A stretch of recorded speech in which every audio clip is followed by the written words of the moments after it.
do whatever the Hyundai you want. Hey, I'm Ricky Stenhouse Jr. G'day, I'm Mark Sandrose. Hey, this is Kenny Rowe, and you're listening to The Fuel Pod. This podcast covers all things motorsports. It's unfiltered, it's unmasked, and Ooh, we're going crazy.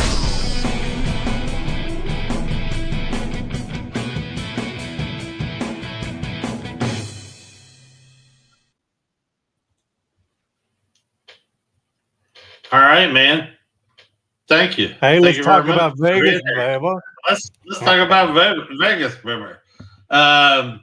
So obviously we got the Vegas Grand Prix, and this show this evening is going to be 97% related to the Vegas GP. But thank you for joining the Fuel Pod on episode 76, which we're calling Heartbreak Hotel. Although depending on what kind of trouble the drivers get into between tonight and tomorrow, it could end up being Jailhouse Rock, getting put in a pokey or driven out to the middle of the desert. And of course, Area 51 ain't that far from there either. So I mean, it could get supremely ugly, man, up in here. So got the and this was the presentation I used last week, but I've kind of edited a little bit, but I really want to take the chance to look at the circuit again. We've got, tons of stuff to talk about. We mentioned last week about the city not being too happy about it. And I'm titling this little, mini rant, the juxtaposition of hype and disdain. For all you Scrabble fans out there, juxtaposition will net you 29 points. Keep track tonight. I'll be giving you plenty of Scrabble words. So much hype surrounding this race. And I want to talk about, and Mike, I definitely want your 2 cents on this, man, because we got to talk about all the groups that are hyped. And I think the drivers are hyped. I think the team headquarter people are hyped. And some of the fans, probably the ones not from Vegas, probably have a lot of hype. So who do you got on the hype train? Oh, the whole thing is quite the spectacle. Yeah. I worry the race isn't going to live up to it, but it's an event for sure. Yeah. And if anything, I think this race could end up, it might not live up to Formula One standards, but I think it is going to live up to an American race standard, and we'll get to more on that later. But as far as disdain go, obviously, people in the service industry, I read articles about 35,000 catering and service people that are wanting to go on strike for this thing. I hope somebody was able to talk them down from the ledge because, and here's the thing, I don't work and live there. I get that. And I don't know how they're already treated to the point to where they're complaining about how they're being treated for this race. But you got to know, regardless, even if they're getting somewhat screwed, they're going to make more money this weekend than they've probably made all year. So even if they're getting screwed, it's almost like just shut your mouth and let it ride. Okay? 1 week. Yeah. So these people definitely on the disdain train. We're going to talk to some other people that are on the disdain train. Disdain's 11 points on Scrabble, by the way. But, it just really bugs me. And, I realized there was a lot of political issues surrounding this race in regards to finances and economy. As far as this race costing supposedly $80 million to get set up. And we kind of hinted at that last week and how F1 said they were going to pay the whole thing and then kind of put the city on the hook for $40 million. Like they can't afford that. And well, like F1 couldn't afford the 80 million, which is in and of itself insane. So, from hype and disdain, I moved to the dichotomy, which is 19 points, by the way, on Scrabble, of excitement and worry, the two sides of that coin. So I think you and I and everybody in our circle, and probably most F1 fans are excited about this race. I know the drivers seem to be. If they're not, they're putting on a good show. Mm-hmm. But there's also a lot of worry. And, and I think any country that hosts a race probably feels this way. We've got to host 3 races this year. This being the 3rd, and I think I'm more worried about this one than the other 2. Austin's been doing it a long time at COTA. Miami, it was their 2nd year, and they definitely did a better job this year than Yeah, than the definitely. shit show they hosted the previous year. So I'm super excited to watch this thing. It's the latest race that's ever been ran in F1 history. There's a lot of history making stuff going on. So what are your thoughts? I think this could be the race. I think it has the opportunity to, I don't know, kind of change how F1 is presented. Okay. You know, Can you elaborate a little bit? Because I want to hear this because I'm feeling it. I'm smelling what well, you're stepping in. all week long, it's been one huge party. Yeah. Some of these places, some places on the globe don't allow it, but Right. other places where it's just so uptight, and you don't see all the crazy stuff. I mean, everybody there is having a blast, Yeah. and it is a party atmosphere. And I know sports in this country have all kind of, they're leaning that direction. Yeah. It's not really my cup of tea, but it's for the younger crowd. Well, Chad and I talked about, and this was probably the first or second episode of the Fuel Pod that Chad and I were talking about when we were talking about NASCAR and F1 and what NASCAR needs to do to really survive in today's racing environment. And we were talking about how Americans have to have spectacle. Yeah. If we could have Super Bowl level spectacle at every racing or every sports event, then I'm sure we would. We can't do that. Nobody can sustain that. No company that owns a sport could sustain that. But it's one of those things. And Las Vegas basically does the work for you, right? Yeah. I mean, it's a city built on spectacle. Just looking at the circuit on this map, and you see, the Bellagio Hotel that was featured in Ocean's 11, and you see our version of the Eiffel Tower and the Mandalay and Caesar's Palace and all these places that are famous that these drivers are going to be driving past. And of course, the newest addition up there in the turns 5 through 9, the Sphere being up there, and found out this week that Sphere, I guess for the entirety of the race, is going to be a gigantic Heineken silver logo. Although I did see a TikTok this week, and I sent it to you. Did you get to watch it? Yes, I did. Yeah, somebody was like, so this is what the Sphere should look like. And it was like Charles Leclerc, DNS, Logan Sargent, DNF, Alex Albon, DNF, which, I mean, it's funny. I mean, that's hardcore on some of those drivers. I'm sorry, but, here we are. So it's going to be a fun race. Danny Ricciardo actually got called this race in 2017. You got to pull up the clip on your own, but I think he had just come off a win, and trying to remember back 6 years at this point is kind of insane by itself. But he said something. The only way we could make it better is if we raced in Vegas, and here we are. And today when they interviewed him, he's like, I know everybody's going to pull that clip up. And I certainly wanted this race, but I have nothing to do with this. A lot of people put in a lot of work to organize this race, this Grand Prix. But they're still going to give Danny all the credit for this. And another thing with Danny, dude, he thought he was going to be not racing for the entire year, which would have sucked if he'd have missed the race that he wanted to. This is his favorite city in the U.S., man. So, excited for him, and that sweet ass AlphaTauri livery that they've got going on. Looks like it's just like in the wind tunnel at all times. And an incredible city, and we're going to see it at night. But I think one of the biggest worries that we have, if we can go away from the humor for a second, is the weather and the track conditions. F1 admitted this week they had no idea that it gets this cold in Vegas. They assume desert always equals hot. And anybody that's ever been to the desert, especially you guys and gals that have worn camouflage for a living, know it can get dastardly cold in the desert at night.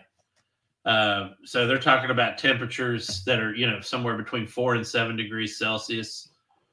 That's going to be cold. It's going to be cold.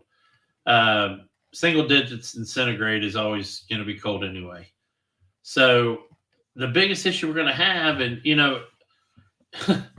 poor Pirelli, dude, they've been taking a beating all year on tire dag. Then we get to this race, and they've got literally the opposite problem.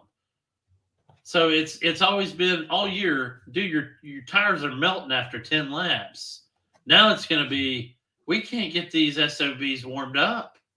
Yeah. You're probably looking at 3 or 4 warm-up laps before these things are even remotely at temp. How did they not think of this? Well, I don't think it's Pirelli's fault. I think it's F1's fault. I think F1 goes to Pirelli and says, hey, somebody somewhere has to bring this up. Somebody, somewhere there's a janitor back at Pirelli going, yep, I could have told him this was going to happen. Yeah. And, I'm sure, wherever Pirelli is in Italy at this point, they've got to have some cold weather and know what it's like driving in the mornings when it feels like you're driving on rocks. So, one thing I think about is looking at this race is looking at turn number 12. So you come out, and turn number 12 on that map, as you can see, is in the bottom left. You come out of turn 12, and I'm pretty sure that is a 1.9 flat out down to turn 14. I mean, turn 13 doesn't count. They're not going to be lifting for that. Mm-hmm. That's not even really a turn. I don't even know what they're doing there. So from coming out of turn 12 to turn 14, you're flat out. Drivers have already talked about in the sim that they're hitting speeds over 200 miles an hour. Oh, yeah. And then you go into, and you can't really see it there because of the hotel, but you go into turn 14, and it's kind of a weird, like chicane looking thing that you go through coming out into 16. And then you're flat out again all the way through the start finish line to turn 1. Now, on lap 1, that's not going to be that big of a deal coming to turn 1 because you're going to be going pretty slow. As you can see, there's not much room between the start finish line and turn 1. But when you get around there to turn 16, corner 16, and you're flat out to turn 1, you are flying. Well, that's not what I'm thinking. I'm thinking total effing carnage for some of these cars, depending on how close they are, what their proximity is to other cars. If there is a Haas car within a quarter mile of any of those people, you're probably looking at absolute carnage. If Esteban Ocon is feeling squirrely, you could probably see some carnage. If Max isn't thinking that day and Lando's putting the pressure on, so that's going to be tough. I think it's going to be a tough tough call to make there going into turn 1 coming from flat out. The other turn I'm looking at is 5. So you get around 1, 2, and 3, pretty slow, low speed. You're booking it not very long, but you're booking it from 4 to 5, and you're into what Rowley would call a square right. And I think that's going to be a mess or potentially a mess. I don't know what the runoff area is. I know they're saying that they're going to be able to, they did their track walks the other night, and I know they're saying they're going to be able to use the curbs, that they're not full on sausage curbs where they're going to have to mount them and whatnot. But I think this track's going to be slick. At one point, Max this week was in the sim and said it felt like they put in the accurate weather conditions, and he said it felt like he was ice skating. And that's Max saying that. So what are your thoughts on the track? I think turn 5 is a scary one. Yeah. I don't know. Well, I guess if it's just a Heineken can and not changing out during the race, it won't be a distraction. Yeah. That and just going around it in the safety car today made me nervous. It just looks tight. There's no escape. Oh, was there like a safety car hot lap today? Yeah. Oh, I didn't get to see that. I saw the Vegas through Hamilton's eyes. His little lap he did, and that was a night lap. It looked pretty cool. And I watched the Las Vegas Shootout show run, which had Charles Leclerc and then a bunch of internet celebrities and content creators racing on EA's F123. And they did a 13-lap GP. So that was interesting to watch. You could tell Charles was just really super thrilled to be there. Yeah. So, but yeah, those guys were just wiping each other out around the track. I'm like, man, they should just. I mean, I would have done a better job at that. And I'm nobody, but that would have been fun. So, anywho, I mean, that's the circuit, man. This weekend, it's a night race. It's at 10 o'clock Vegas time. If you're on the East Coast, it's midnight. If you're out here in the middle, it's 11 o'clock, and West Coast, it's at 9. So it's going to be an interesting. It'll be nice. I always love the North American races because that's the one of the few times a year that the European crowd has to go through our struggle of getting up at OS 30 in the morning to watch these races. No joke. So I am excited about that part. I got a question for you. Just looking at this map, what do you think the Bellagio is going to do with their fountain? Or does it matter? Do you think it's going to have zero impact on these guys? You know what? If it's windy, spray. Yeah.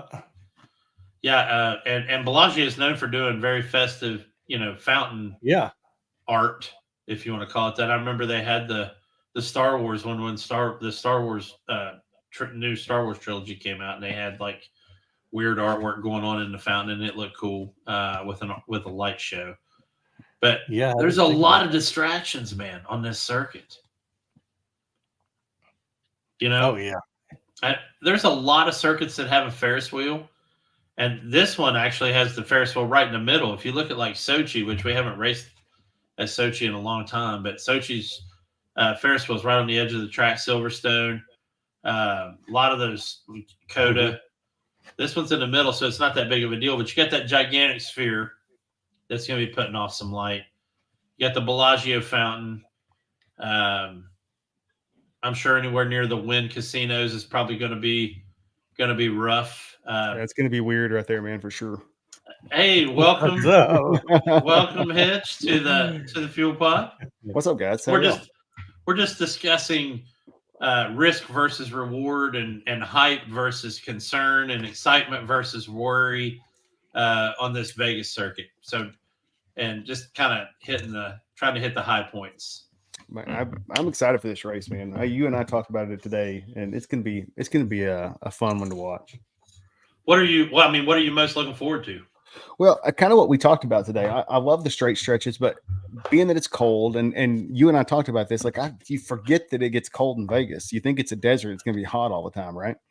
Right. And I'm just excited to see how how traction works on this race. Like if somebody's able to get grip, turn one's going to be a shit show. Can I say shit show still? Yes, you absolutely can say shit show. Turn one's going to be a shit show. I have a feeling.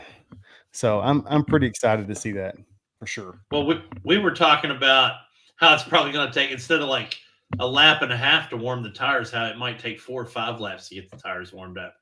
And we were also talking about hitting that 1.7 or 9 kilometer straight stretch there between turns 12 and 14 on the map.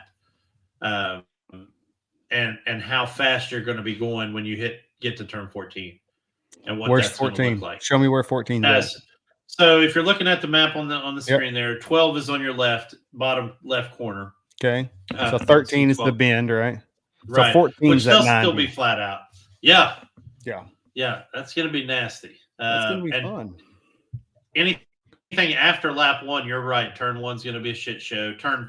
Mikey's worried about turn 5. He thinks it's going to be a shit show. And I don't disagree with him. Is 5 the other 90 up there about to go into the sphere? Yeah. Yeah. Okay. 5 through 9 is the sphere turns. Yeah, you guys are better with the numbers. I'm just like, it's that left up there. And it's a right. And it's a right. Shut up, Mike. I mean, we don't have the 50 to $1 million, $1.3 million sims that the drivers have with their teams But just in our little world with our little F-123 sim made by EA, it was hard to drive around this train and not sit there and point. Oh, look, there's the wind, and there's oh, look, there's the Eiffel Tower, and then all of a sudden you're in the wall. I don't think the drivers are going to have that issue. Max looked like he was straight business today, and I was watching the weekend warm up, and they were asking him about partying, and he's like, "Yeah, no." The only person that couldn't have fun in Vegas, yes, is Max Verstappen. Without a doubt. Although it looks like somebody put the Kwahilis, man, on Charles Leclerc too. His interview was kind of, it was like, he was like, "Yeah, we're going to be concentrating on the race. I'm being told to say this," kind of like somebody had their arm up his rear end, moving his mouth and going, "I will not party. I will concentrate on racing." Hey, is practice on right now? No, it's not. So the time, it's not going to come on till 9:30. It's supposed to be on at 9:30. Okay, so like 10 So we minutes. still got a few minutes. Rock on.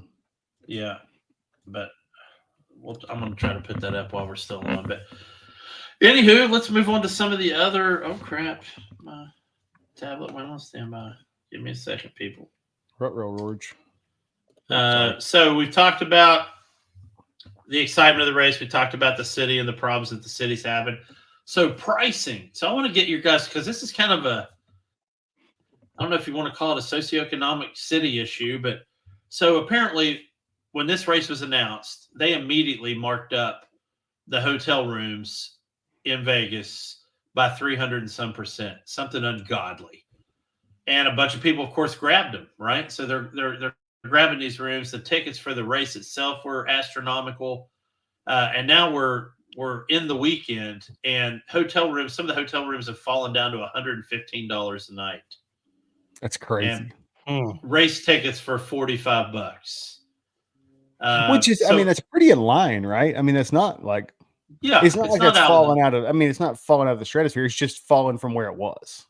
Right. And they're trying to fill up those last few rooms, right? Yeah. So the other piece of that, though, is the people that bought their rooms and their tickets at the original price are trying to get refunds and then rebuy them at the cheaper price. Gotcha. And running into some issues doing that. Yeah, I wonder how much. Did the labor strike thing there get sorted out? Well, I haven't heard anything the past couple of days. Not like you were like last week and earlier this week. So I'm sure some of those wells landed and they started getting some tips, and they got real quiet about it. I would assume. It's funny you said that, because we were sitting here talking earlier when we first got started, and I was like, "Yeah, guys, you might be getting a little bit screwed." And I don't work and live there, and yeah, I don't. Your hotel or your bar, your restaurant's maybe not treating you the way you want to be treated, but you are still going to get legendary tips this weekend. Yeah, stuff that you can tell your kids about. You're at one of those high-end steakhouses, high-end bars. Man, you're paying the house off this weekend. Yeah, one of those balcony bars that's overlooking the strip. You're going to make a shit ton of money. Yes, absolutely. Absolutely. So, and you got to figure, and just saying this to say it, but you got all the Ferrari owners club's going to be there, and so that's half of the Saudi royal family that's going to show up, and they're going to have more villas than they know what to do with. So there's probably going to be a lot of people that just basically sneak into hotel villas to stay and sleep. So there's definite fun to be had there. It's going to be a good time. I can't wait to watch the race. Me neither, man. I'm looking forward to it. I think it's going to be exciting. I think it's going to be an American spectacle. I think Mikey, there's probably going to. Sorry, I interrupt you, Mikey. You going to stay up and watch the race? Oh yeah. You're not going to go to sleep and watch it the next morning? I'm gonna go to sleep and watch it the next morning. That's what I had a feeling. Some real fuel potters here tonight, boys and girls. I'm at the DVR age. There's a solid chance to pass out too. What was the other race that was earlier this year? Where was was it Australia? Where we had to stay up till like 2:30 in the morning? I think so. There was one at like 2 or 3 in the morning. Yeah. So normally, like, I watch it and then I'll watch the post-race show. Man, they cross the start finish. They're like, "Here's the podium." I close the this thing down, and I was like, I'm out. I'm going to bed. Done. So yeah, I'm out. But so the golf tournament that we had on Netflix was their first Netflix's first live sporting event. So kudos to Netflix. But we had an interesting matchup, and it was nice to know that there was something in the world that these F1 drivers cannot do, and that's play golf. Carlos Sainz was definitely the best of the group, and he plays a lot of golf. Him and his dad play a lot of golf. If you've watched Drive to Survive at all, you've seen him playing golf. And it was weird that his teammate wasn't Ricky Fowler. It was Justin Thomas, who's a two-time PGA champion. And then Ricky Fowler was teamed up with Lando Norris. But one of the things I thought was cool was, with the exception of Justin Thomas, the PGA golfers were dressed in their driver's attire. So Ricky Fowler was wearing a Lando Norris McLaren polo. It was kind of neat to see that. There was some interesting pieces that, if you've ever watched a PGA event on TV, you know how reserved the sportscasters are. This thing had what's his name? Bert Kreischer. Yeah, Bert Kreischer. Yeah. So Bert Kreischer was one of the hole commentators, and he was threatening to take his shirt off if anybody hit a hole in one. He takes his shirt off all the Squid time. Games crew on. Yeah. They had the Squid Games crew on one hole with that big giant doll that spun her head, and they weren't allowed to tee off while she was looking at them, or it would have taken their club away from them, which was weird. And then you had, when they did, hey, we're at hole whatever, let's get a hole preview. It was Marshawn Lynch. And instead of saying things like, we're at the par 5 14th with water on the left side and fairway bunkers about 150 yards in. With Marshawn Lynch, it was like, hey, yo, we're at the par 5. It's 573 yards. These guys are going to knock the shit out the ball right now. So it makes me think NBC Sports should do, at least on Peacock, where you have to pay for Peacock anyway, and say, hey, we're going to do an unrated version of a PGA tournament. I would totally watch that, man. I think that would be legit. Yeah. So that'd be kind of cool. And a lot of personalities there this week. You got Brad Pitt again there this week. You got Ryan Reynolds, who's now part owner of Alpine, or a major investor in Alpine. And he signed Alex Albon's, Esteban Ocon's helmet. So that was kind of neat. But we've got practice coming up here in a little bit, so that'll be our first chance to see how well these cars do at night. But now moving on to the reason Chad is here.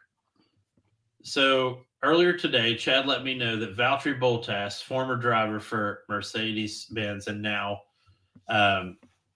driver who doesn't seem to give a shit for Alfa Romeo, has a new calendar out. He does. So let's let me see what I can do. I bought it as a gift for Jay because I know how much he likes it. By the way, there's some of the golf stuff there that I totally forgot. So here we go. This is God, the Valtteri name Bottas. of it. The Bottas. It's the Bottas 2024 calendar that is full nude. And he shot it in the United States. I don't know what too. I really don't have words. Yes. And is that a beer can on the end of his fishing pole? I'd like to stipulate I said the end of his fishing pole. Yeah, you did. But folks, this is the only picture of this calendar that I could actually put in this slide presentation. Uh-oh. Oh, my daughter walked in. Everybody's getting home, so I only got a few minutes. Right when, yeah, no, that's fine. Never talk about anything like this, and now we got the Bottas calendar. Yeah, you're good. So, guy puts out a full nude calendar, and it's made 50,000 euros. So, can anybody buy this? He literally one calendar. Yeah, Chad. I thought you told me today you got a special. I mean, for real, is it like they made one calendar and it's like a charity thing, and they're trying to like auction this one off, or is this mass merch, man?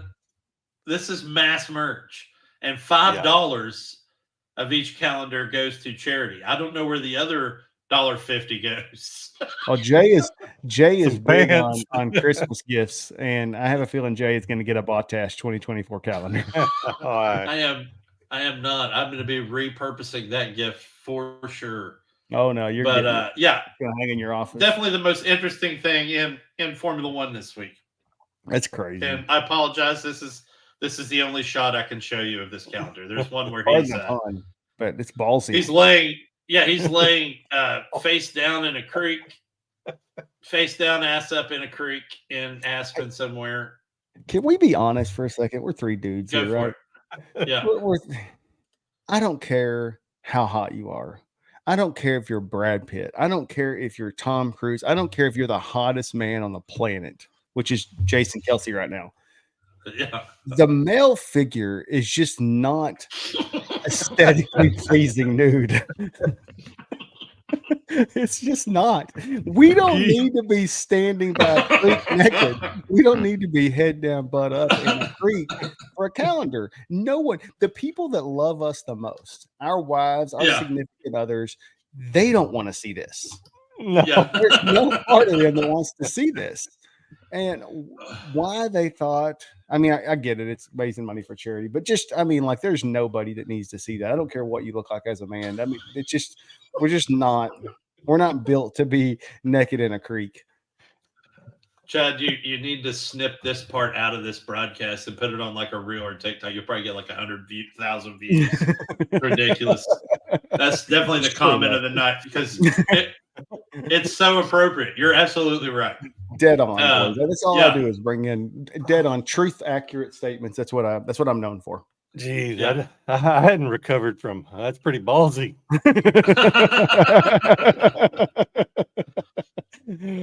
That's what I'm here for, the one-liners. So the other little piece of the Calendar.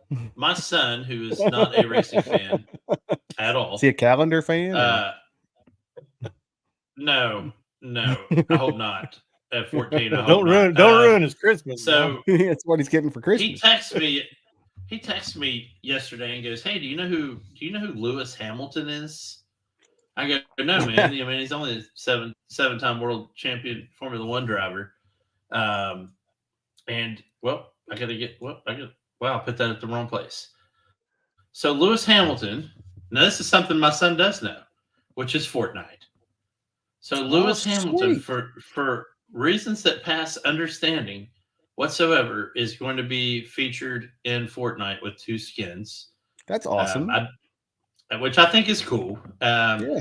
You know, so if you're a dad or mom out there that actually watches the show, and you got a kid that you can't get out of his room because he's playing Fortnite all the time, this is a good little connection point. It also comes with a, and I'm not familiar with all the Fortnite lingo, but it's got back bling with Lewis's pug Roscoe on a little surfboard, and it's got his scooter. That's cool. Lewis Hamilton's famous for riding scooters through the paddock, so thought that was pretty neat, and it's available this week. $9, I think, or $12 or something that my kid's going to extort out of me this weekend. You know what's crazy talking about that? I don't know if you guys are Call of Duty players. Why do we keep going back to the calendar? Sorry, I mean, Santa delivers I'm not everything. He's controlling going the to be able to fit down presentation, the Chad. You chimney. are. Yeah, you know.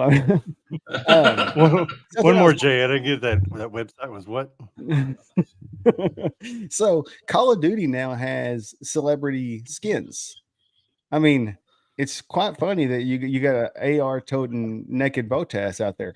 It's strange. No, I mean, like it's crazy. I don't know if you guys play Call of Duty, but they've got 21 Savage, Snoop Dogg, not Ariana Grande, but one of the female rappers. And so it's very odd to be Nicki Minaj, and you're playing this battle game Fortnite, and you look over and Snoop's right next to you. I mean, it's very strange. Yeah. So I could imagine that having Lewis Hamilton in it would be a little weird too. But Well, if you remember, man, and I will give them this as much as I give them hell, but I will give Call of Duty this. They used to have some really great hype commercials before one would come out. I remember one with Peter Stormare on it, and that one was excellent. And you had a bunch of football guys. I'm pretty sure Russell Wilson was on one of them one year. Ludacris was on one year. But a lot of great commercials for them. That's cool. So Gents, while you guys talk racing, I'm gonna jump off here and get my daughter to bed. But if you're still on when I get done, I'll be back on. I'm gonna leave all my stuff hooked up. I'm just gonna take myself out. If I okay, can get back on here, I will. all right, sounds See you good. guys. Love y'all. Pleasure. So, Mikey, we've got the last for the 11 people in the world, or at least in the U.S. that watch rally. We have the last We're up to rally 11? of up to we have 11 now. There's 11 fans. Awesome. In the U.S. Now, in the rest of the world, there's 2.7 billion people that love rally, but in the I have U.S. to take my shoe off to count them now. there are 9 other people besides you and I. So it's the last one of the year. It's Rally Japan. It's the Forum 8 Rally Japan from Aichi to Gifu on November 16th through the 19th. Thought this was some pretty fancy artwork that they've got worked up for this one with all 3 of the main WRC1 rally cars. But, I want to talk about that picture at the bottom right. Folks, if you don't know how crazy rally can get, that car is traveling at race speed, at full speed. This isn't like a parade. This is during the race. This is how close fans are allowed to get to the cars. If you did this in F1, there would be, you're not allowed to do it in F1. You'll go to jail. But yeah, you can go right down to the track. And this is coming around one of the city routes, which I did the other day on the new EA game, and it was pretty legit coming through here. But Rally Japan, known to be technical, known to be tight. Lots of square turns, lots of rated 1 turns and square turns, hairpins, in and out of small villages in Japan. Really looking forward to it. Obviously, Rovanperä has pulled his Max Verstappen and has already clinched the title. We got some drama with Oyt Tanik doing his last race with M Sport in the Ford Puma before he goes back to Hyundai. What else we got going on? We got Esteban Ocon trying to make a respectable finish for the season. Terry Neuville and Elvin Evans are going to come in 2-3. There's really no way around. Yeah, it's going to be. That's the last race of the season. I don't remember, and I didn't get the info. I don't remember who won that one last year. There was a lot of weird. Okay, that's what I thought. There was a lot of weird stuff in this. So when they got to the tunnel, we had, I can't remember whose car blew up. Probably Loppy's, because he loves blowing up cars. But this is that tunnel. This is not a promotion. Well, it is a promotional shot, but this is the tunnel from the rally, and the car got janky sideways and blew up in this tunnel. I don't know if you can imagine trying to get a service vehicle in there to work that out, but yeah. So it's a tight turn going into that tunnel and tight turn coming out. But this is a really interesting rally. It started today, and you can watch it all weekend on Rally TV, or you can catch highlights, and they do it in 4 to 7 minute snippets on YouTube, which are worth it, because you'll see some really exciting racing. You'll see these guys do things with cars you just, until you see it, you just don't know. You really don't. I mean, it's absolutely nuts. So, Mikey, who you got for the rally? You taking Noble again? Yeah, that's who I wanted to take. The way I set it up happening isn't playing out like I thought it would. I thought Neuville would put the pressure on early. Yeah. Evans has a little bit of extra pressure on him being with Toyota and at home. So after the stadium stage, what did I call that? It's a super stage inside the stadium, and Neuville had it. Oh yeah, where they do that head to head. Yeah, and Neuville won that stage. The Toyotas didn't do good. I think maybe they're going to push too hard and do something. Neuville's going to take it. No, Evans has been there all day long. Yeah, and Elvin Evans did a great job at this rally last year. So, and not at the risk of sounding like a complete homer, I think he's got a good shot at this one, and he loves those head-to-head fights. And I think a rally like Japan actually kind of exposes Gazoo racing a little bit. Their cars are meant for fast and loose. They're kind of the Red Bull of rally, where they're just meant for the fast and loose. And Japan is not that at all. No. So, and Oitanik will be up there too, unless he gets too ballsy, because this is a place where, if you try to get aggressive, this rally will eat your lunch. So, anywho, I think. We had Evans 3 go off in the same spot today. Oh, really? Yeah, it was. Who was it? Oh, so Taka went off first. Okay. He busted his radiator and got going. He limped her home. Danny Sordo crashed, same spot. And what is his name? Formo crashed into him. Okay. Adrian Forno. Yeah. Yeah, he's a weird cat, man, because he races. He kind of moves back and forth between Rally 1 and Rally 2, and that's got to be rough because, it's a totally different car. Forno and Danny Sordo didn't come back, so. Okay. Yeah, I like Sordo too. He does a lot of other racing, and I enjoy watching him. But anyway, man, you had a report on some WEC stuff. Before you get started, I want to say I did watch the introduction of all the 2024 cars and was pretty excited to see. I mean, we got Alpine coming back. We've got Aston Martin coming back. Looked like Audi was making a comeback for LMP1. So it's going to be an exciting. Cadillac. So it's going to be an Lamborghini. It's going to be an exciting year. I feel like the only thing we're missing in endurance is ever since Bentley left, and they haven't been back. But like to see them come back because that car's like a tank. I mean, you're not getting a lot of straight lines, or you're not getting a lot of maneuverability out of it, but man, it'll haul ass on it flat out. So anyway, go ahead, take us through it. Okay, yeah. So I had on there, just with some WEC shout out. I want to give a shout out to Dorianne Penn of the Iron Dames. Dude, she won the WEC Revelation of the Year award. The first woman ever to do this. Kind of goes to the newcomer, up and comer of the year. It was her first year in LMP2, coming from the GTE car. Yeah, and GTE. This was her first year in LMP2. And she did really well. She was, it's at Sebring. She became the first woman to stand on an LMP2 podium. And in Portimao, she was the first woman to have pole in an LMP2 race. Man, I'm going to tell you right now, Portimao is in Portugal is 8th. Have you raced it on F1? No, I haven't. Have you done? Okay. And it's also on ACC if you want to race it on there. You can't do it in hypercar, unfortunately, but you can do it in GT3 or GT4. But man, that is not.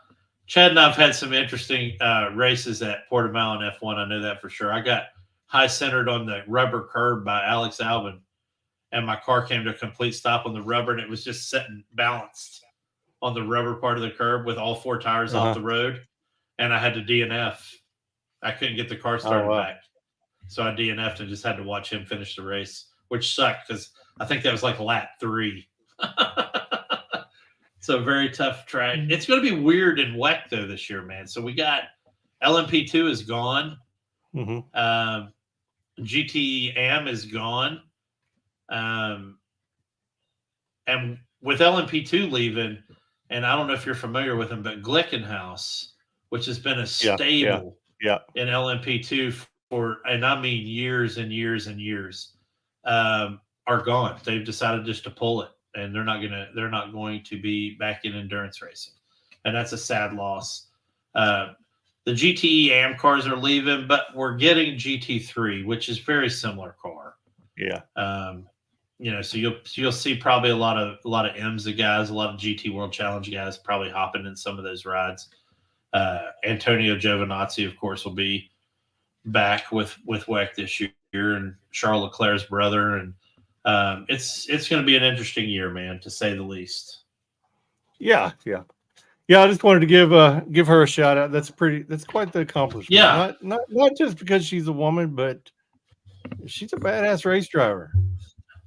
Yeah, I wonder how that's going to affect the other three girls with her winning that award. Because they're all good. They're all good in their own right. Yeah, she's probably the class of the group, I'm sure.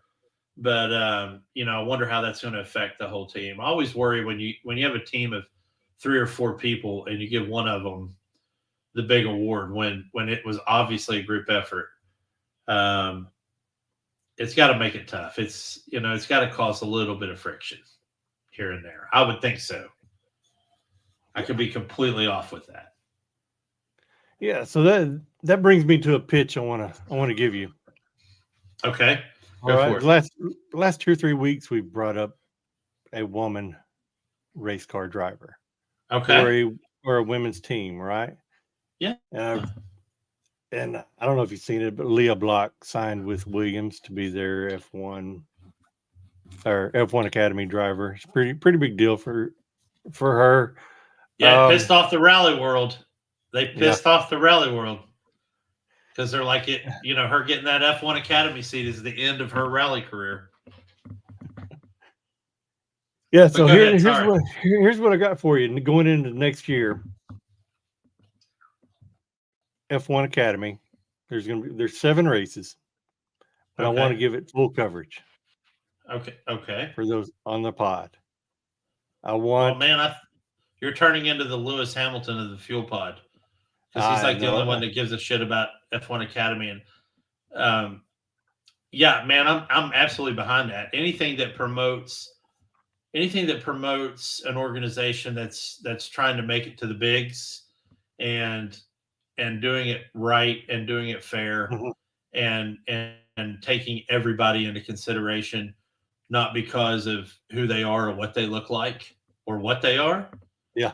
Just because of based on their talent, they get into this academy. Yeah, I think we would be remiss if we didn't bring it up. So this past week I've went back and watched some races from this year, and those girls have talent. Yeah, they really do. I got to see like 10 minutes. I was in the middle of something when you texted me with the Macau race, and I got to see about 10 minutes. Did you get to watch a lot of it? Not a whole lot. The one that I sent you was race 2, and she was out the first lap. The first race she went, or Bianca Bustamante, who we're talking about here, but went P11 to P9, just outside the points. But she held her own in there. How far are we away? And this is partly rhetorical and part throwing this question up for discussion for all of next year. How far are we away from somebody like Bianca Bustamante getting a seat in F1 or even F2? How far are we away from a female driver on the Formula One grid? Is it years? I think it's still a few years out, but I think you'll start to see them within the next couple of years in F2, Formula E. Okay. And then we'll see how they do. And I'm betting they come in kick ass. Well, here's another question for you, considering that you just dropped the Formula E bomb. So Formula E is an entirely electric formula racing series. And Formula One's goal is to be completely carbon zero, net zero footprint by 2030 and be fully electric. Would that not mean we'll lose Formula E in 2030 if they hit that goal? I mean, technically, won't everything be Formula E at that point? Yeah. I mean, it's just something to think about and, look forward to. Maybe one of the episodes where we don't have a lot of racing that we throw this up there for a serious discussion, man. Yeah. So just something to think about. A couple other things, I want to discuss. Well, not necessarily discuss, but bring up. But Big deal for me, maybe not for you as much, but I'd like to get a group of people together to go see Ferrari when it comes out at Christmas. Christmas So, Day. folks, if you don't know Adam Driver, aka Kylo Ren, aka Undercover Boss, what was his name on Undercover Boss? Because that was hilarious, by the way. If you've never seen Undercover Boss Kylo Ren, it's where he plays a maintenance worker on Starkiller Base. But he is playing the old man Enzo Ferrari. Penelope Cruz is in it. Shailene Woodley's in it. Really solid trailers. If you see it, you get that kind of Ford versus Ferrari vibe. Just seeing the trailers. So yeah. really looking forward to seeing that at Christmas. Obviously, I've been told all the cars will make it from the beginning to the end of the movie. There'll be no mid movie stoppages. All cars will have 4 tires, from what I understand. And their hydraulics will be working and not send them out on formation laps. So go see that movie at Christmas. Yeah, I'm looking forward to that, man. We, of course, we had Gran Turismo. If their earlier driver this year. wins a golf tournament, will they be dropping the cup? I knew you weren't going to make it without bringing this up. So Carlos Sainz, because it was Justin Thomas's fault. He tried to hand Carlos the trophy while Carlos was still waving to the fans. So I'm really blaming this on Justin Thomas. I didn't get to see whether the trophy got broke or not. I just know he dropped the trophy. And what makes it super funny is that he was cracking on Lando because Lando's broken a couple of race trophies this season. In fact, he's broken other people's race trophies this season. Back to back.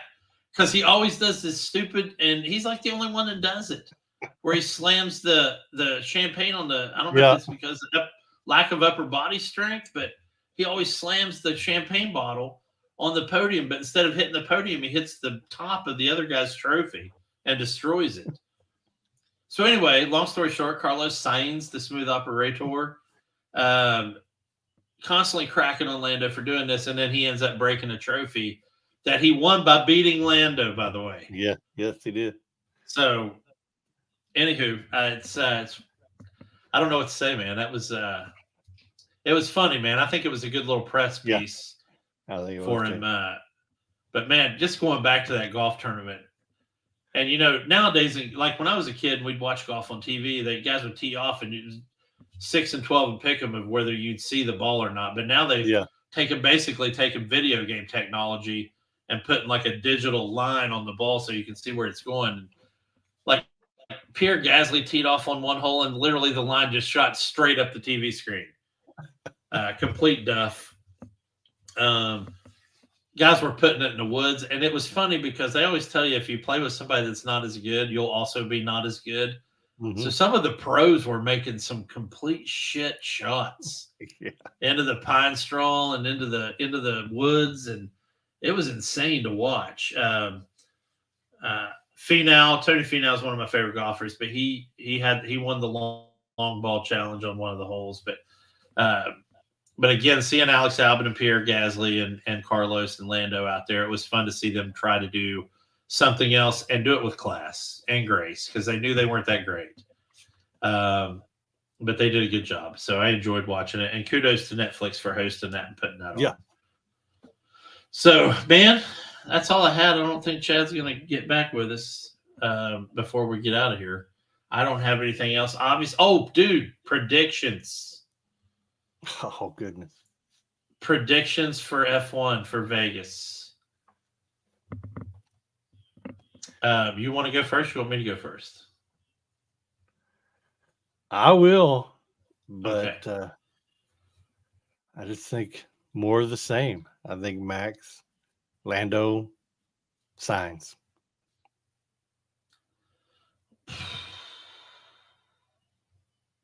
Mikey, buddy, that's the safe bet. I'll give you the safe bet. I'm going to go. I'm taking quite a risk. I'm going to go Alonso, Ricardo, Lando, Tsunoda. Is that crazy? Absolutely. Is that going to happen? There's like a 0.0037 chance of that. But dude, if it does, That $1 heard it bet's gonna here. pay off.